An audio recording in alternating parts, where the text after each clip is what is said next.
Probably start wearing one. So if someone maybe, I see we're honored to have Mequon here, so just kind of start, give me a 5-minute heads up, okay? And is it 8:30? Yep. Yeah. Okay. Well, this sectional is so you want to go classical, just to make sure you're in the right room. And my name is Steve Keiser. I am attempting to work through my PowerPoint presentation here. All right. I'm the principal of Faith Lutheran School in Plano, Texas. I've been there for about 4 years, and for about 4 years we have been involved in classical Lutheran education.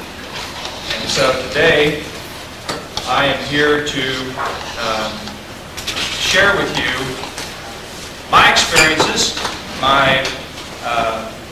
how I've struggled through it and seen God's blessing in starting a classical Lutheran school. The question was asked earlier, this presentation will be geared primarily toward existing Lutheran schools. Also, this may be used for starting Lutheran school. You're just starting up. But my personal experience has been directly with the existing school. When I showed up at Faith Lutheran School, it had been in operation since 1971. Okay?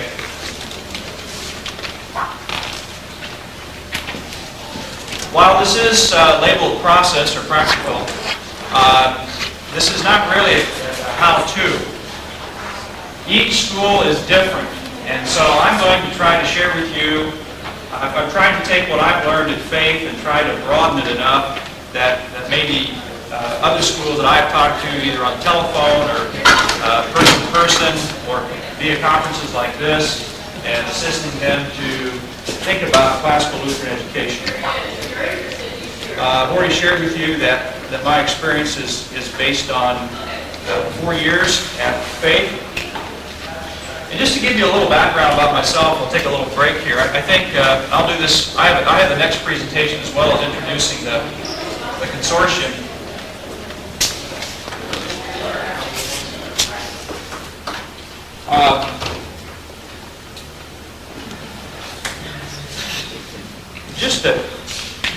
Just to back up a little bit, so you know a little bit more about me and where I'm coming from. I grew up in southern Indiana, a small town called Seymour. Anybody know where Seymour, Indiana is? Okay. And grew up, went to Emmanuel Lutheran School. It was not necessarily a classical Lutheran school, but I think that, back then there was definitely some stronger classical aspects to that Lutheran school that I see in schools today. Graduated Concordia, Ann Arbor. Majored in secondary education. Have emphasis in biology and mathematics. So I taught biology and math to some high school students, a lot of 7th and 8th grade students. That's where I spent a lot of my time. And then went on to get my master's degree in school administration through River Forest. Although I've never been on campus at River Forest. It was all through extension sites. So I'm happily married to my first wife, Julia. And she and I have been blessed with 4 beautiful children.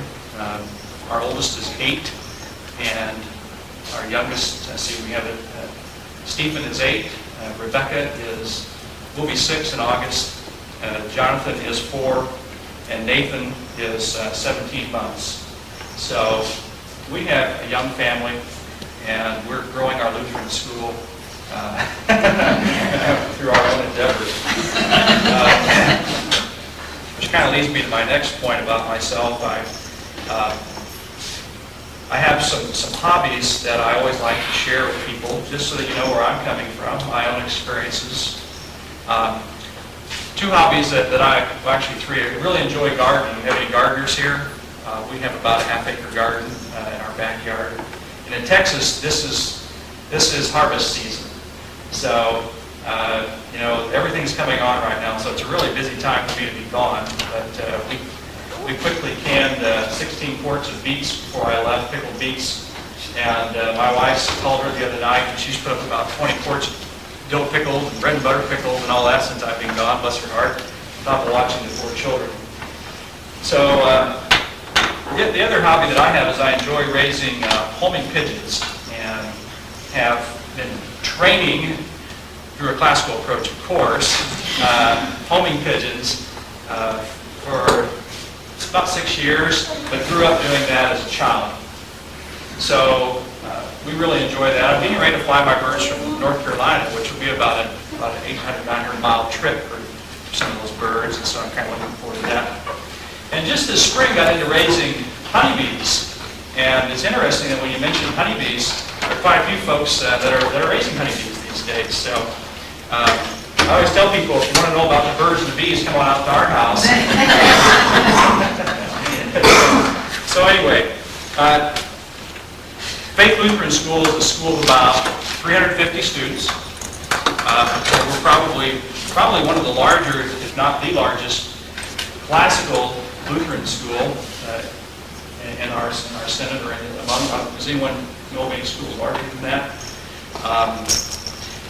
So my challenge has been walking in on an established staff of 21. We've grown a little bit, but 21 teachers, and bringing with me a new idea. Most of the teachers, matter of fact, absolutely none of the teachers had heard about classical Lutheran education when I showed up. The other thing is I'm practically the youngest person on staff. I'm 32 years old, and most of the teachers on staff are, I'd say the average age is probably mid-40s. So you kind of have this young punk that wants to come in with this classical ed idea, and I said, well, you know, we're going to go with it. This is what the Lord has placed on my heart, and we're just going to do it. And so, at any rate, that's just a little background, so you know a little bit more about me. I think it's important that we start to build some relationships as we continue on, especially as we introduce our Consortium for Classical Lutheran Educators in the next session. You'll get to hear that information again. The successes are subjective, no science. I cannot guarantee that if you go home and follow Keiser's 10 steps to building a classical Lutheran school, that you will succeed. There is so much involved. There's so much involved in personality.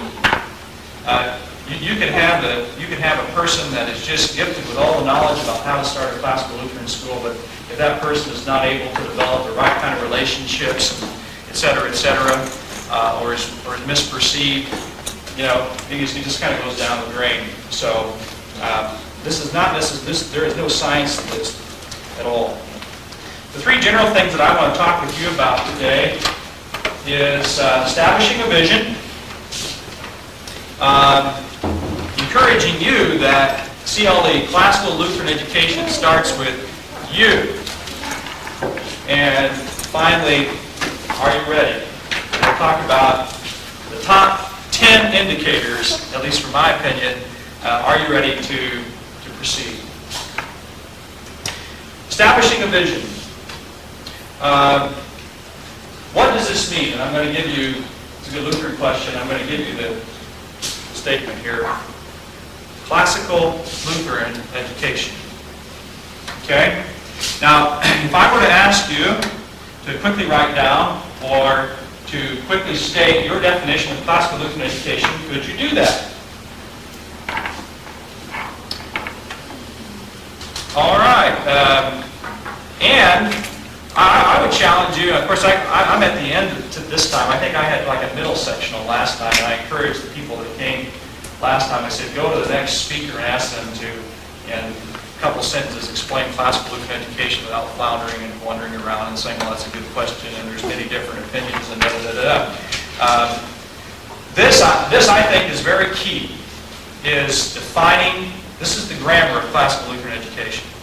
And we can really use our own processes here to talk about it. If we can't define our terms in the, quote, grammar stage of building a school, then how are we going to get on with actually building it? And so you need to come up with this definition of classical Lutheran education.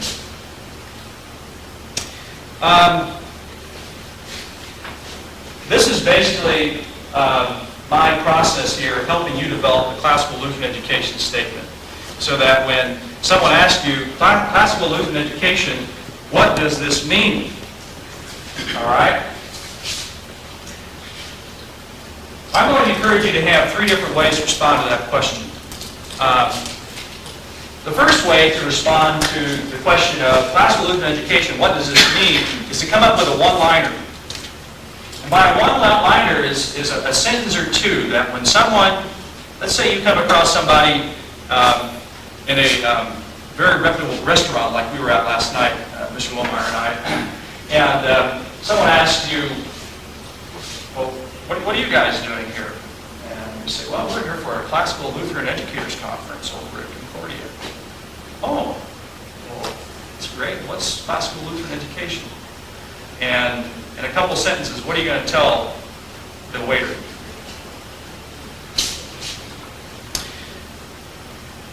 The next kind of statement is you're having this conversation with the waiter or waitress, and you give them your 1 or 2 liner, and they go and get your water and bring you back your your tea or whatever, and they said, I'm an education major, and I'd like to know a little bit more about this. And I've got a little time right now while I'm serving you. Can you give me just a little bit more information about this? Hey, I want to know more. Probably a more practical aspect is in your own congregation or in your own school, with your own school board, with your pastor, with your school administrator, or with your school board. Your school board chair, you can just imagine this playing out in your own organization, okay? And you know you're going to be asked these kinds of questions, right? You already have been. And then the next kind of CLE, Classical Lutheran Education statement, I would encourage you to have prepared.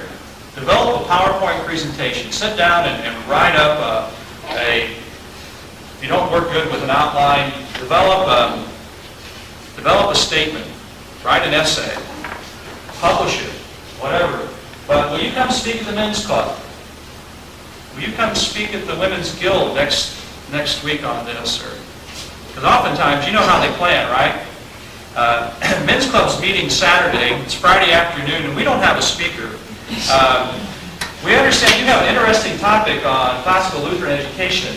Can you come fill the blank? The pastor's sick. For us administrators, I always have a couple ready because I know I'm going to be asked to do that, especially at men's club. So, all right. Now that I've told you what you need to do, I'm going to give you help with a one-liner. Obviously, we don't have time for a 5-minute one, 30-minute one, but this is a typical one-liner that I use. You can disagree with me, but this is what I use. Classical Lutheran education is an education rooted in historical Lutheranism and tradition. I'll let you write that down. That's my quickie,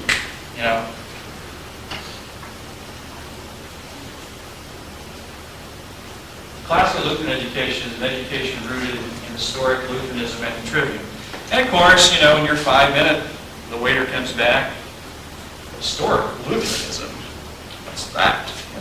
Tell a little bit about historic Lutheranism. The trivium. How do you spell that word? Well, let me tell you about the grammar.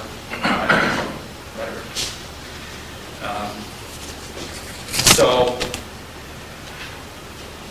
then from there you can branch out and develop a little 30-minute spiel on it. You can even use, there are some good resources. Dr. Beef has written some things that I would consider 30-minute type resources. I think the one that he wrote for LEA, the LEA publication, would probably, if you were to put that in a spoken, would probably be about 30 minutes. Kind of outlines the highlights of historic Lutheranism and the trivium. But you can develop your own, too. You might have any I don't want to just keep plowing through this. Are there any questions so far? Making sense? Okay. Develop a vision plan. I know this sounds too non-traditional or not, but this worked for faith.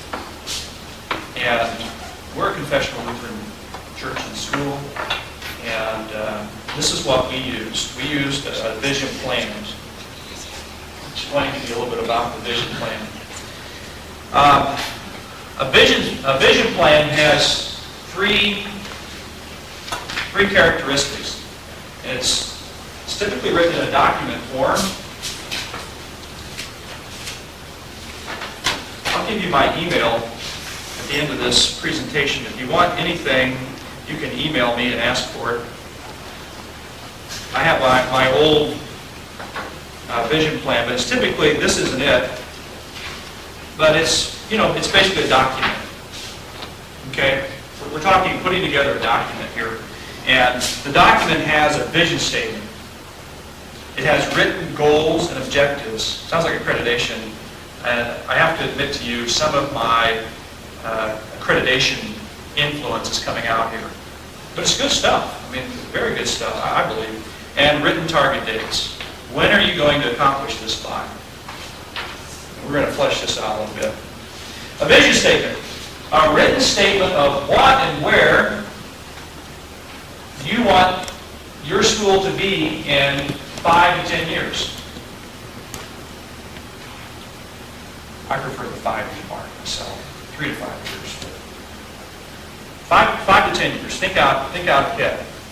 As you're thinking about building your classical Lutheran school, it isn't enough just to think about what you're going to do when you get back. You have to think about the long range. You have to think about the final goal. What is it that your school will be in 5 to 10 years after starting this process of converting to classical Lutheran education? All I did was take my one-liner and put Faith Lutheran School in it for my mission statement, or vision statement. Faith Lutheran School will provide an education rooted in historic Lutheranism and the Tribune. Now that says a lot, but that's my very broad vision statement that I'm going to have as part of my plan. As I write my document, I have my vision statement up here and have that right in bold letters. Faith Lutheran School will provide an education rooted in historic Lutheranism and the Tribune. Okay? Can I click? May I click? Okay. Write a plan. Those of you that are involved in curriculum goal writing, goal and objective writing, this is no different. The plan is composed of goals and objectives. The plan is based on strengths and weaknesses of your school. Okay? And we'll get into a little bit about strengths and weaknesses.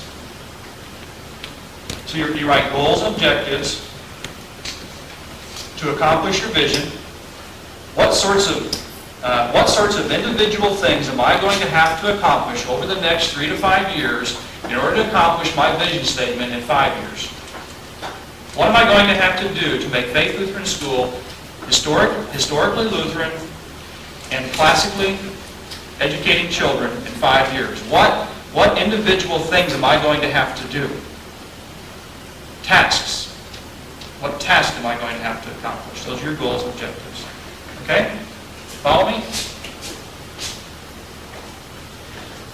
Identify strengths and deficiencies. There's always, my school have a problem? Are you kidding? Yes! You have to be realistic about your school or your situation. You may say, well, we don't even have a school yet. It's okay. You can still look at strengths and weaknesses. What are the strengths and weaknesses of your curriculum, current curriculum? What are we doing well, and what aren't we doing so well? Do we have an excellent music program, but our foreign language program really stinks? We have Spanish going right now, or we have some German offered on tape or something like that, and it's basically kind of a wash. Ask yourself, well, strengths and weaknesses. Teacher training. And this is difficult because if you're a teacher here, you have to ask yourself, am I well trained? Am I well trained in knowing the history of education? I think that's very important because unless you know where we've come from and how we've gotten here, it's going to be kind of hard to talk about classical education. How well are my teachers trained in math? There was just a big report, the national report issued about how teachers are ill-prepared for the subject matter that they're teaching. And of course there were pros and cons to that, but God bless the Houston Texanite who said, Mr. Page, he's on our side, I think, right? You've been talking to him? Okay. Administrator training. What doesn't your administrator know about classical Lutheran education? Some of these things may be process type things. Are your teachers well trained in classroom management, understanding law and gospel, and running a classroom? Does your administrator understand law and gospel and proceeding and king to the left and orderly running of the school? Could be some of those kinds of things. Jan? Steve, did you train all of your teachers in Latin before you offered Latin? And should you? I guess that would be the right way. No, we did not train all of our teachers in Latin. And should you? Why not?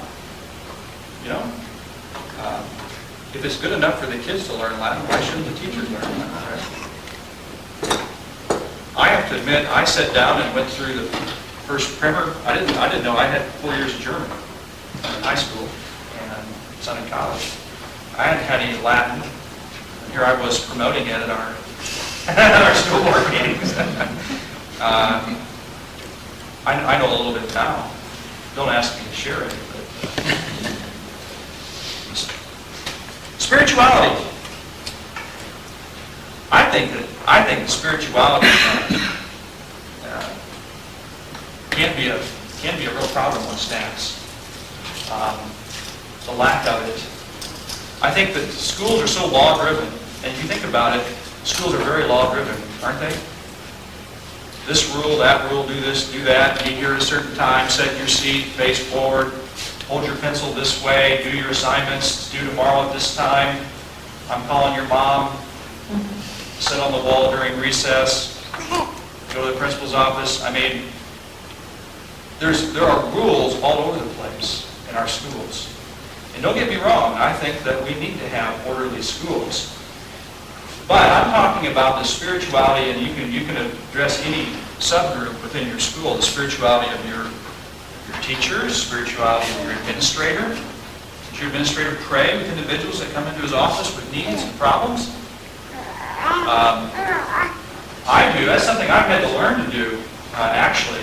Just coming out of college, learn to sit down and pray with people, when they come in with a problem. And when I have people that come in with a problem, one of the first things I do is say, well, let's pray about this. Let's invoke God Almighty to be a part of this conversation. And there are other things. One of the things that we did to address spirituality, we did doctrinal in-services for our staff. And we also did some book readings. We read through Dr. B's Spirituality of the Cross as a staff. We did it on Martin Luther King Jr. Day. It was a day off, and I said, hey, we're going to come in and study the spirituality of the cross. And I wouldn't recommend doing it a day like we did it, but there's quite a bit in there, but we did get the highlights in a day. Spent about 8 hours on it, actually. We also studied Keiser. We did God's Yes and God's No. Large catechism. Next year, interestingly, last year we took a break. Isn't this terrible? I mean, I feel guilty already. From our in-services. And it was driven not by our desire for studying God's Word, but because of the schedule.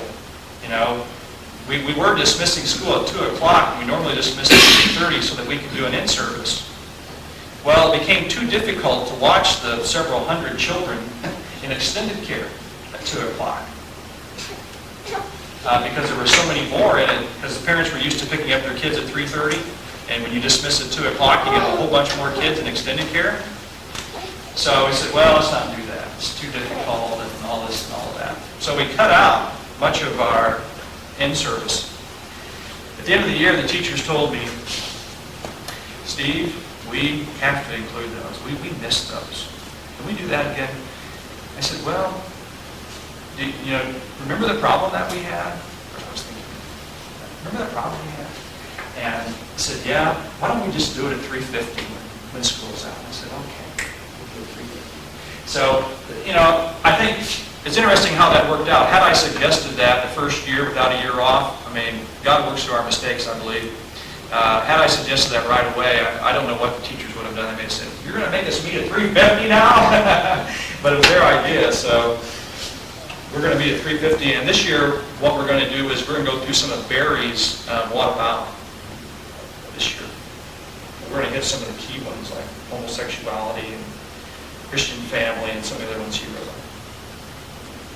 And you can identify other areas that you can imagine in your school. Goals and objectives. Here's an example of a goal. Faith Lutheran School will use the tenets of classical education to ensure a quality Christian education for every child. How many of you have been through accreditation, to go over accreditation? This sounds very accredited. This provides a structure, this provides a document for you to hand to people. That's why I'm encouraging this document, okay? It provides you a written outline of how we're going to proceed over the next 3 to 5 years. Rather than your administrator saying, well, why don't we just do math next year? Why don't we just try Shirley grammar for a year and see what happens?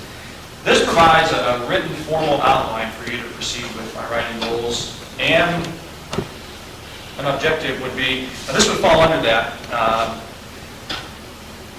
Faith Lutheran School will implement formal logic in grade 8 during the 2000-2001 school year.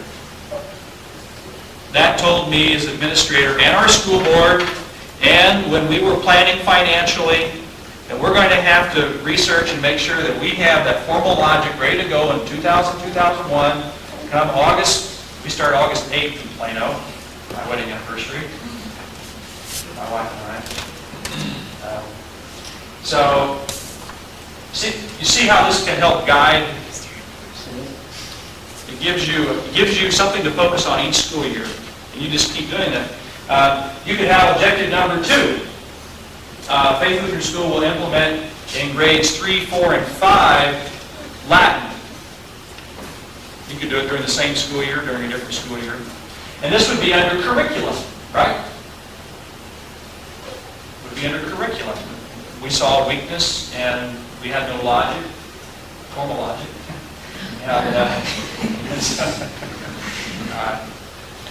And so we saw this as a weakness. We wanted to include this. This is what we did. Okay, so you have this vision statement, right? You have your classical Lutheran education, you have your one-liner, you have your 5-minute statement, you have your 30-minute presentation that you're ready to do when pastor skips out on Bible study or at the men's club or whatever else. Or if you are the pastor, you can say, well, today, this is what we're going to do. Sharing the vision. Now, this is me coming through again. I believe that what you really need to do in your organization, your church, school, is that you need to identify the most influential person or groups of people within your organization.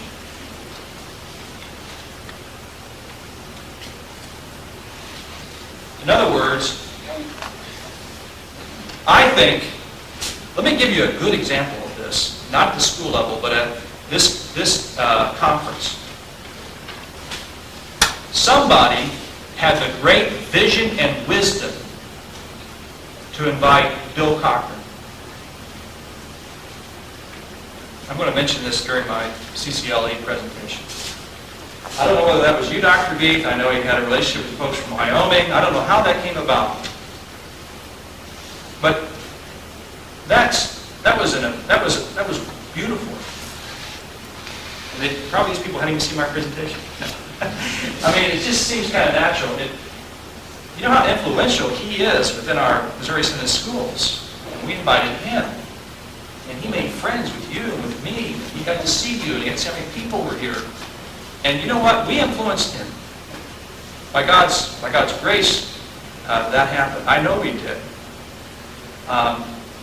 And so we need to identify in our own congregations who would be the person or persons most likely to help us. You know who it may be? It may be your school secretary.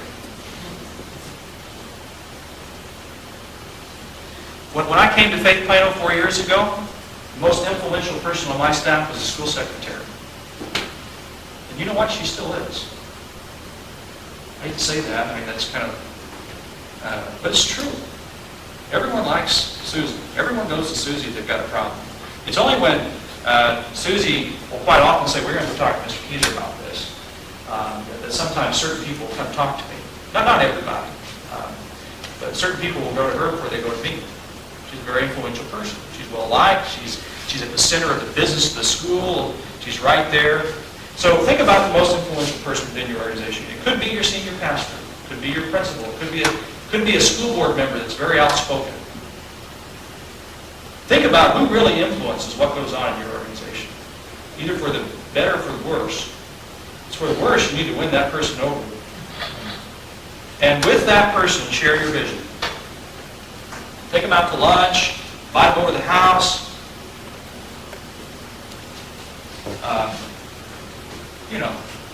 Take them some garden food. Take them a loaf of bread. That's what we do. My wife bakes her own bread. That's all we eat is her bread.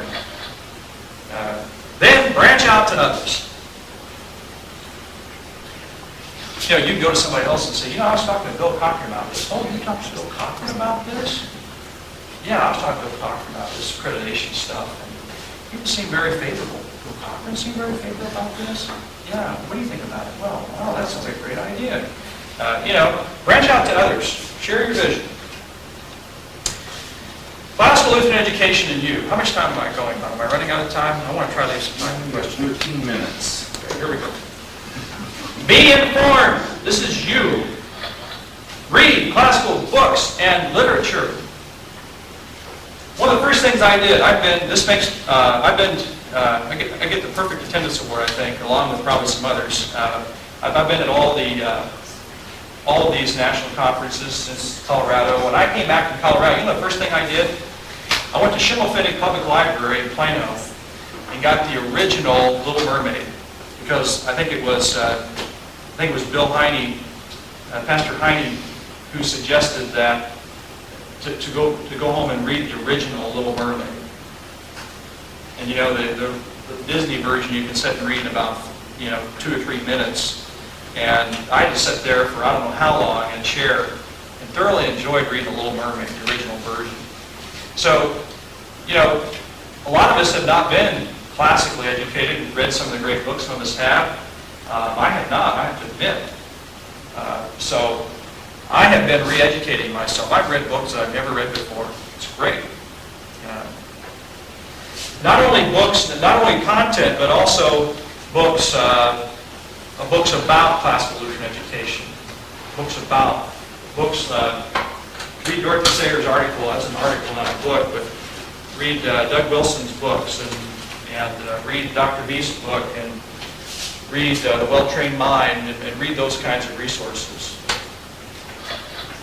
Get involved in the Classical Education Association. Of course, I had to put that in there. We will have a uniquely Lutheran Classical Education Association. I said this last year. I was hoping we could have one last year, but last year maybe people left my presentation and went and joined ACCS. I don't know. But you can still be involved in ACCS, but please consider us as well. Subscribe to a non-classical periodical in order to stay informed. This may be a little controversial, but I subscribe to Education Week. Anybody else subscribe to Education Week in here? Okay, and I also subscribe to ASCD. Anybody else subscribe to ASCD? Okay, great. A couple of you. Very non-classical stuff in there, but they have some great stuff on constructivism. Have some great stuff on all the stuff that's talked badly about here at the Classical Lutheran Education Conference. So you can be informed. You can know exactly what these people are talking about. I'm also, anybody here a Phi Delta PDK? Are you? Okay. I was recently, a couple of years ago, inducted into that Educational Honor Society. You have to support public schools in order to do that. But I kind of wanted to just get in and see what they're about, so I did sign their little statement.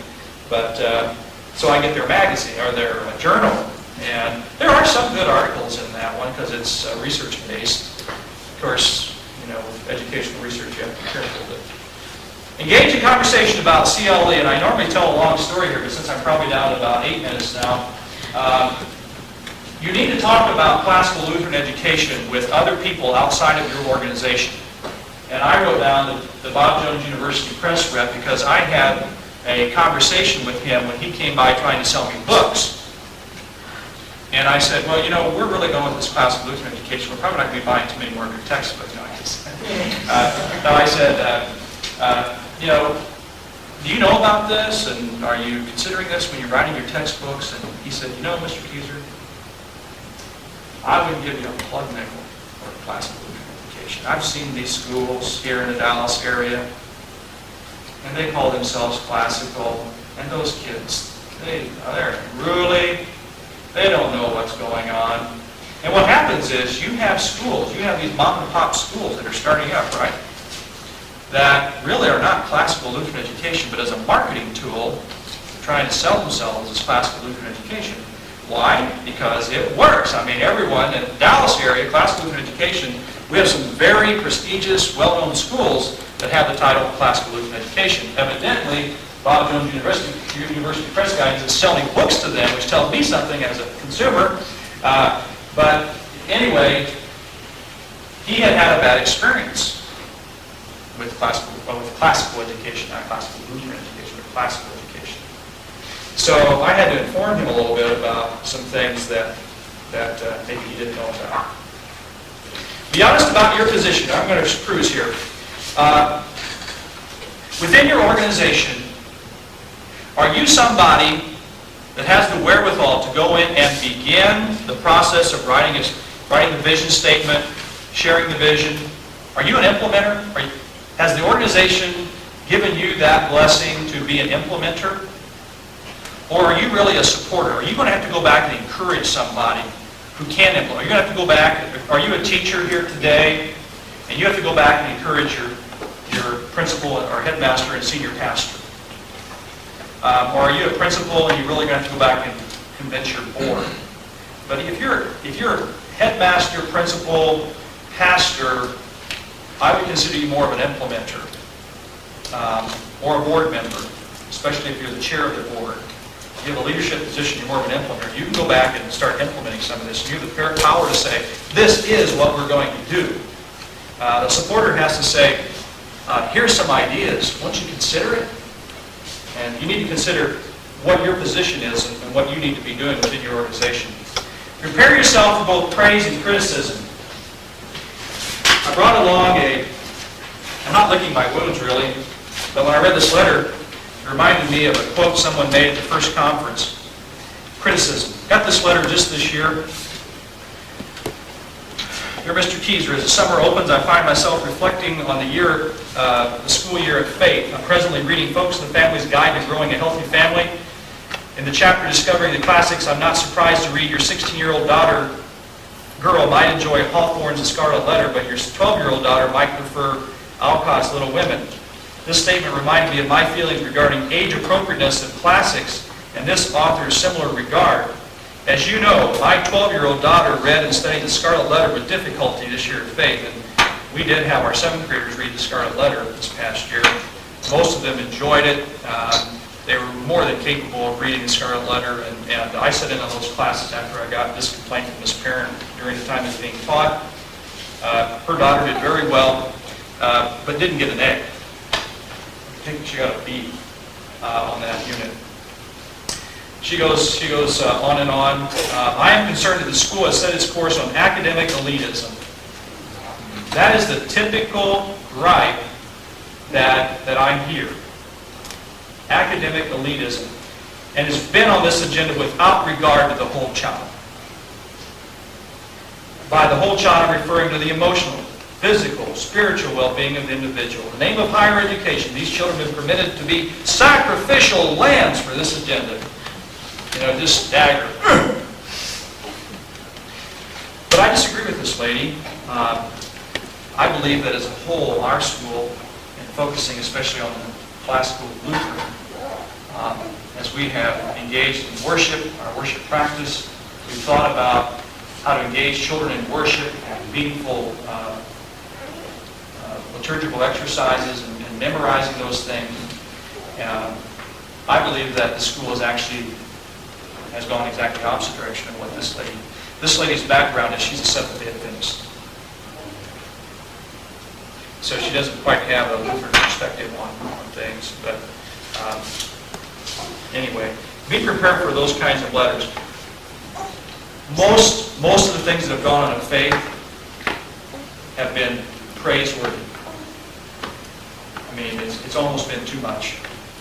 People have given too many pats on the back to our school board, to me. I mean, it's just been overwhelming support. From the time we started classical education to this day, we were at 270 students when I showed up with a declining enrollment. Today we have 350 students. We've grown 80 students in the last 4 years. And that's implementing Latin, that's implementing logic, that's implementing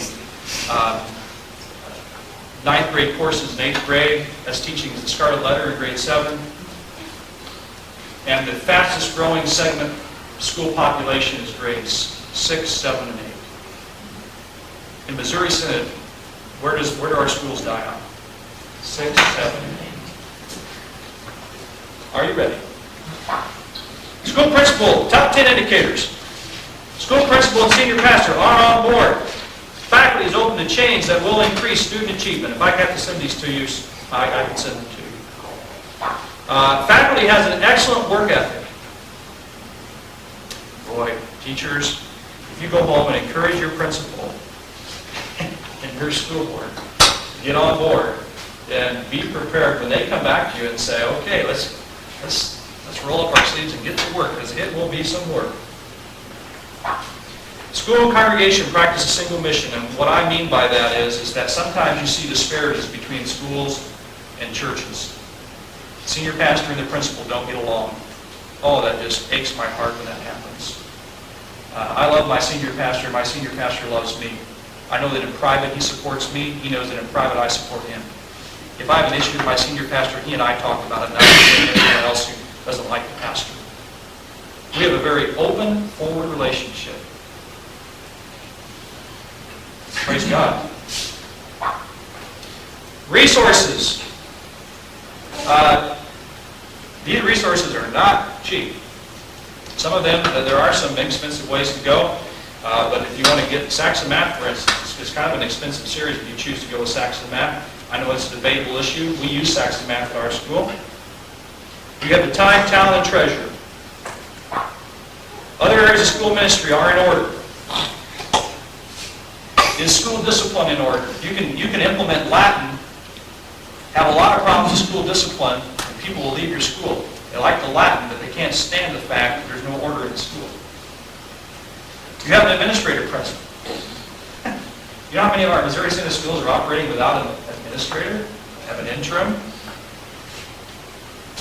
Don't start classical Lutheran education with an interim. My opinion. Adequate facilities. Continued. Sorry, like I said, I'll send these. I have my email address up here at the end. Administrator has authority to implement. This is important.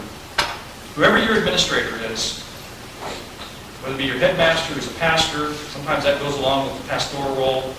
If you have a trained someone with a master's degree or whoever they are, whoever is your administrator, they need to have the authority to implement this stuff. The school board needs to say, you are the professional. We want to be in the loop. We want to know what's going on, but we're going to make you the classical Lutheran expert, and we're going to trust your judgment on these issues. The Board of Christian Education is on board. You talk about a nightmare for the school administrator. Those monthly meetings turn into once every week when you have problems. I have been blessed. I've been in administration for 6 years, and I have had just wonderful school boards. Have not had a quarrel with anyone. I really haven't. Again, I thank God for that. Congregation is an effective ministry. And what I mean by effective, they practice word and sacrament ministry. They're really concerned about law, gospel, especially about gospel.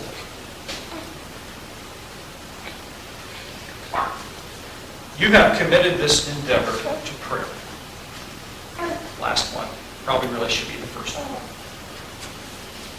If you're not praying about this, if you're not asking the Lord's guidance on this, if you're not asking for the Lord to humble you, to speak the right words, to say the right things, meet the right people, if you're not asking the Lord, is this right for my school?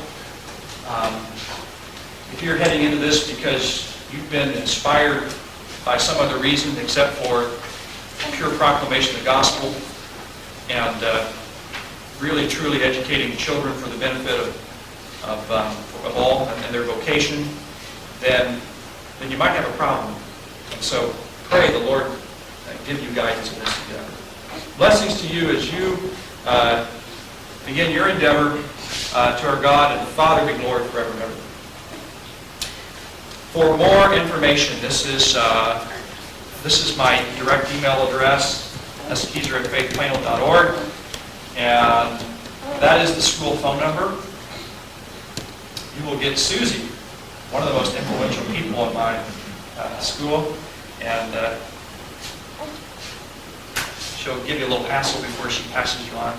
But How's this relationship? what's that? Would you take her a little?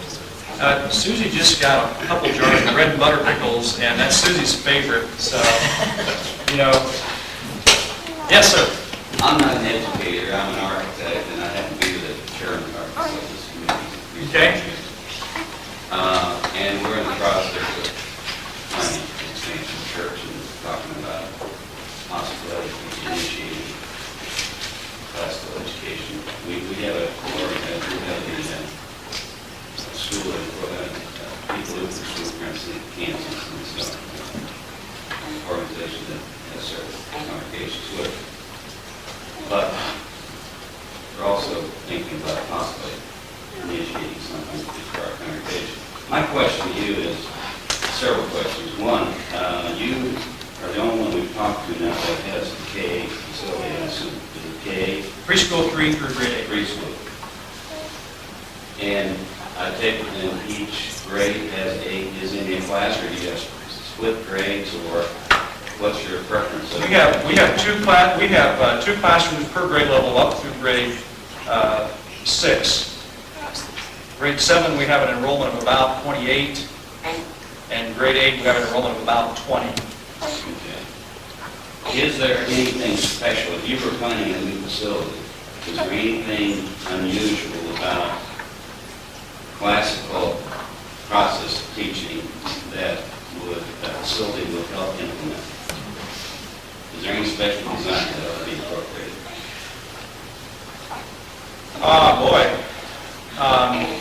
One of the things, I'll tell you some of the things we miss in our facility. We miss enough choir rooms. We have 2 choral choirs. Next year we'll have 3 choral choirs, a hand chime choir, and a bell choir. And we try to do that all at the same period.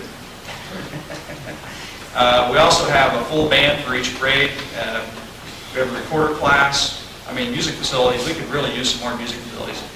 I think the recorder class is going to have to sit out in the back lawn. I don't know where they're going to go. But the other thing that we implemented is that we decided to have in 7th and 8th grade, if you're going to have a 7th and 8th grade, We just spent about $60,000 on a science lab.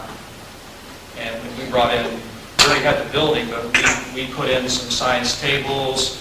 We brought in some of the technology. And it would be nice to have more of a dedicated room.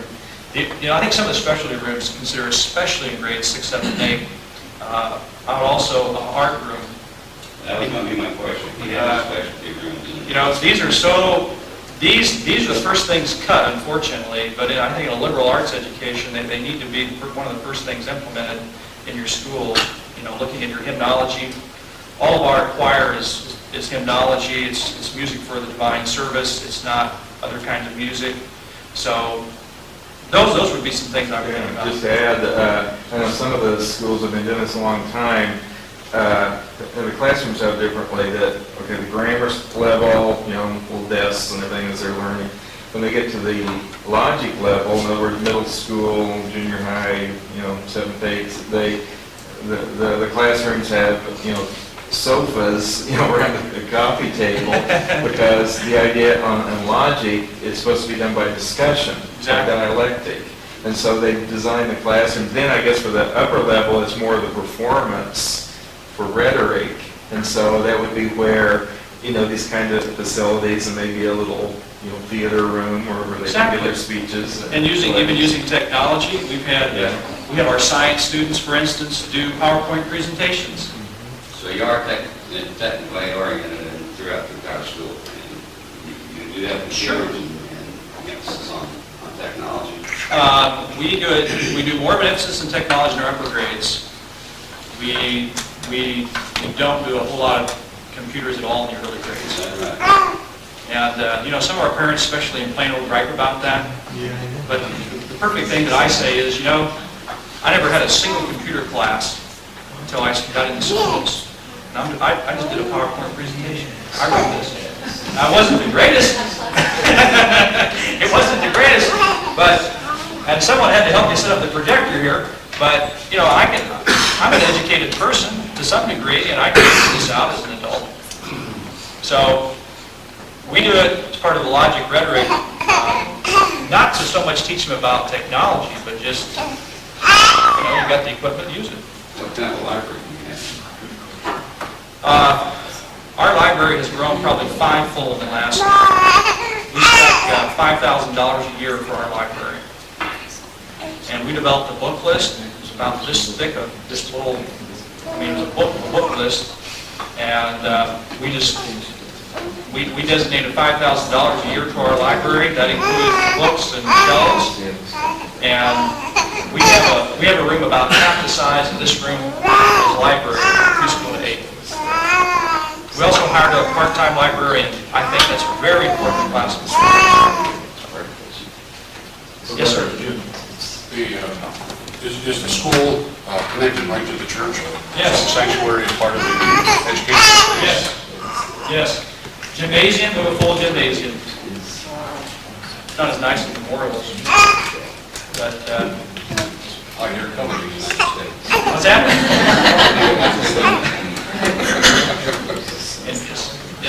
Yes, did you have any teacher resistance? And if so, what did you do about it? And secondly, how much of this is really kind of a top-down procedure versus trying to build support more to grassroots like parents and teachers? Well, Faith Lutheran School is a school of about 30% Missouri Synod Lutheran. We are 70% non-Lutheran. If we would have put this in the hands of our school families, we would have been in trouble. Okay? I believe that it's the organization that has to set the vision of the organization, not your constituents, being your school families. Okay, so kind of a top-down. Yes, but within that organization, never be saying share the vision. That's when you build support. And yes, I did have some teachers, and yes, I do have some teachers. Those teachers, one of my toughest teachers is a teacher that's about ready to retire. She's taught in public schools for a good portion of her life, and she teaches in our middle school. And the way she teaches is probably just about as classical as you can get. She teaches world history. But I didn't worry about her because what she was doing was what I wanted her to do. But in theory, she thought she disagreed with me. She's kind of one of these persons that you say yes, she says no. You say hi, she says bye. It's just kind of one of those things that it's just, she lives in opposites. And she has just now, last year, started handing me articles on some of the very themes that we're talking about, either in educational publications, in the newspaper. This kind of person this lady is. She goes to the library all the time, always providing extra resources for the students from the public library. She is educating me on things now. She's one of them. Too bad that she's going to retire in a couple of years. But Did you have any that walk? To follow up this question, I can't deal with classical education. I'm moving to another environment. no, we didn't put that mandate on our teachers. What about parents? Do they leave because of? Well, I don't know about this She will be back. Yes, this family here is one of the first ones to register. And they're coming back. The ones that we have seen leave were some of the ones who were probably more special ed, unfortunately, just to be honest. Just real quickly, when we announced we're switching over, we did lose some people. But you know something? If it's right, it's right. So you just got to be prepared for that. Right. And in response to you, because we're just going through this, what I found out with our faculty is unawareness is a terrible thing. So if you've got to really educate, it shouldn't be just you. Let them know that there's other people and get somebody good to come in and speak to them. That lets they become more aware. Exactly. And as long as they're educated, they're aware of what's out there. In training your faculty, what Faith did, we invited Joel Brondos to come down 3 or 4 years ago. And he did a conference for us. It was in a camp setting. It was retreat style. The teachers had a great time. They played games, and refreshments. It was just a good time. And then Joel presented to them. We made it fun. Was classical education already on board when you came and you No. started? I mean, you initiated it. Right. No one. Senior pastor was on board, but that was it. I noticed that with the number of students you have and the number of teachers, you're at about a 1 to 17 ratio. Do you have a policy of what your class size ought to be? 24. 24. I told you 28 in grade 8, so, but that's, those are growing pains in my You keep that in one opinion. classroom, you don't split that class. We use departmentalized. We have switched to science teachers teach science, math teachers teach math. On what levels? We don't do this. Grades 5 through 8. 4 through 8. 4 through 8, 4 has more of a homeroom. They do the language arts homeroom stuff, but in grades 5 through 8, it's all departmentalized. They go to an English teacher, they have a literature teacher, they have a world civ, U.S. history, whatever, history teacher. Teaching going on in that, or is it basically? We have a middle school meeting every week, and we talk about what's going on in each other's classroom, who's struggling. And yes, there is some team teaching. There's an awareness of what's going on in the other classrooms, so that maybe history can be tied into what's going on in science and those kinds of things. But it isn't like the typical cooperative team approach that you've read about in the journals. Do they have a homeroom setting to Yes. start and end the day? Or? Yes. Could you comment a little bit on athletics and competitive sports, the atmosphere there? We have an athletic director. We are on 10 acres, have a pool, softball, diamonds, and soccer field. We play basketball. We also just recently started a Scholar Bowl, an academic contest. Faith started it, and we have quite a few students who aren't sports maybe here, that are academically blessed and can go out for that. And I would encourage something like that, get involved in the academic bowls or quiz bowls, get other schools in your area involved. I think in terms of ease of commitments and such, Yes. there's a lot of games and practice. A very busy. Each season's about 10 games, 10 to 15 games, I missed when you said how many acres you had. 10. It's too small. Never What let did it. you? 10 acres. I didn't miss that here. If I had my brothers, we'd be on 20 acres. How about the Laurel? How many are you on? 6 acres. Too small? I'm a Genesis consultant too for the Lutheran Church Missouri Synod, and when we go around to churches, we tell them the minimum for an elementary school is 10 acres, ideal is 15, and for a high school, it's twice as much, doubles. I designed schools all my life. I'm retired. I designed 200. And the rule of thumb is 10 acres plus an acre for elementary school, for elementary. High schools or junior high is 20 plus an acre for elementary, and high schools a minimum of 30 acres plus an acre for elementary. We need to get this guy's name. Help our starting And school. that's too small in this day and age. I mean, with the Title IX coming into effect, it just takes that much more space